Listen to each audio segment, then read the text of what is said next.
Jalan-jalan ke kolam. Di kolam melihat ikan. Barang siapa yang menjawab salam, saya doakan hidupnya penuh dengan kebahagiaan. Assalamualaikum warahmatullahi wabarakatuh. Hamdan wa syukran lillah. Assalatu wassalamu ala rasulillah. La hawla wa la quwwata illa billah, amma ba'd.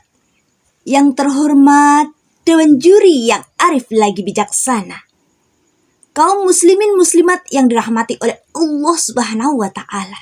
Yang pertama, marilah kita panjatkan puji syukur kehadirat Allah Subhanahu wa Ta'ala karena telah melimpahkan rahmat hidayah dan inayahnya sehingga kita dapat berjumpa dalam acara kali ini dalam keadaan sehat walafiat. Amin Allahumma amin. Kaum muslimin muslimat yang dirahmati oleh Allah Subhanahu wa Ta'ala. Tahun 2025 ini telah terjadi kabar duka oleh saudara kita yang ada di Sumatera dan Aceh, yakni terjadi banjir besar yang meluluh lantahkan Sumatera dan Aceh. Aktivitas masyarakat lumpuh, rumah-rumah tenggelam, sawah-sawah rusak dan panen gagal. Ribuan nyawa melayang, banyak yang luka-luka dan hilang. Duka ini sangat mendalam. Anehnya, begitu diselidiki, banyak gelondongan kayu besar-besar yang hanyut bersama banjir. Ternyata, penyebab banjir adalah penebangan hutan secara masif yang dialihfungsikan untuk perkebunan sawit. Ini tiada lain karena keserakahan para pejabat yang menyetujui alih fungsi hutan untuk perkebunan sawit. Yang menjadi korban siapa? Rakyat Sumatera dan Aceh. Kaum muslimin muslimat yang dirahmati oleh Allah Subhanahu wa Ta'ala. Perlu kita ketahui bahwa hutan ini memiliki fungsi penting untuk menjaga keseimbangan ekosistem. Akar hutan menyerap air saat musim kemarau sehingga dapat mencegah krisis air saat musim kemarau. Akar hutan dari pohon-pohon besar ini juga menahan air sehingga dapat mencegah banjir ketika musim hujan. Lain halnya dengan sawit. Sawit tidak bisa mencegah banjir.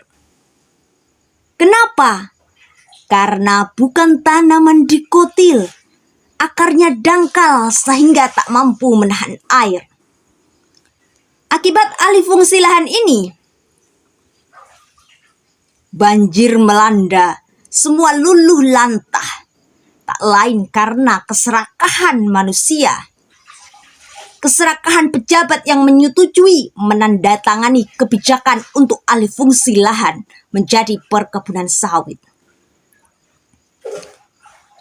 Allah Subhanahu wa Ta'ala berfirman dalam Quran surah Ar-Rum ayat 41. Bismillahirrahmanirrahim.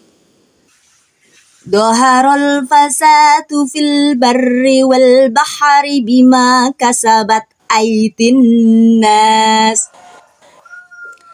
Telah terjadi kerusakan, telah nampak kerusakan di darat dan di lautan. Tiada lain disebabkan oleh ulah perbuatan tangan manusia. Kaum muslimin muslimat yang dirahmati oleh Allah Subhanahu wa Ta'ala. Maksud dari ayat tersebut adalah tidaklah terjadi kerusakan melainkan karena perbuatan manusia. Jadi, bencana alam seperti banjir, tanah longsor itu karena ulah manusia. Mengapa? Karena mereka menebang hutan. Hutan yang harusnya menjadi pondasi alam, mencegah banjir, mencegah longsor, dibabat habis. Makanya, karena kelalaian dan keserakahan manusia ini, alam membalasnya dengan bencana. Mari kita rawat bumi kita jaga agar tetap lestari dan anak cucu kita terhindar dari bencana. Rasulullah Shallallahu Alaihi Wasallam menegaskan, Inna dunya khadiratun. Sesungguhnya dunia ini hijau, hulwatun, indah.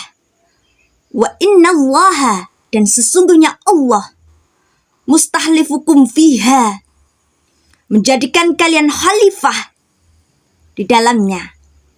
Fayangduru kaifa ta'malun, maka Allah akan melihat bagaimana kalian akan berbuat. Jadi awal-awal ketika dunia ini diciptakan, dunia ini hijau, lestari dan indah. Kenapa sekarang rusak? Tiada lain karena ulah tangan manusia yang rakus. Hutan dialihfungsikan untuk perkebunan sawit. Hutan dibabat dialihfungsikan untuk pemukiman. Hutan dibabat hingga perutnya dirobek untuk pertambangan. Hutan dirusak, semuanya hingga luluh berantakan dan menyebabkan banjir bandang, tanah longsor terjadi. Tiada lain karena keserakahan manusia. Kaum muslimin muslimat rahimakumullah. Ada lagu yang bisa menjadi nasihat untuk kita. Yuk mari kita dengarkan. Hutanku ditebang, kering kerontang. Hutanku ditebang, banjir datang. Hutanku ditebang, penyakit datang. Hutan-hutanku hilang, nasib anak negeri malang. Hutan-hutanku hilang, negara ini terancam. Nah, dalam petikan lagu tersebut mengandung makna yang mendalam. Ketika hutan ditebang tanpa disertai dengan reboisasi, hutan menjadi rusak. Akibatnya saat musim kemarau kering kerontang, krisis air melanda. Pun saat musim hujan, ketika hutan ditebang, maka banjir menerjang seperti yang terjadi duka di Aceh dan Sumatera. Ketika hutan ditebang, penyakit datang. Kenapa penyakit datang? Karena hutan adalah paru-paru dunia, penyumbang oksigen untuk pernafasan manusia. Ketika udara tercemar polusi, maka terjadilah gangguan pernafasan pada manusia. Ketika hutan hilang, maka nasib anak cucu malang. Kenapa? Yang merusak adalah nenek moyang, tapi anak cucu yang merasakan banjir, bencana banjir, tanah longsor, dan lain sebagainya. Ketika hutan ditebang, maka negeri terancam hilang. Kenapa terancam hilang? Karena suatu daerah yang dilanda bencana banjir bandang akan luluh lantah, hancur dan rusak. Dari sini, marilah kita jaga bumi kita. Kita jaga agar tetap lestari. Mari kita jaga agar bumi kita tetap lestari sebagaimana awal hijau. Yuk kita lestarikan bumi dengan reboisasi. Tidak menebang hutan secara besar-besaran sehingga ekosistem tetap seimbang.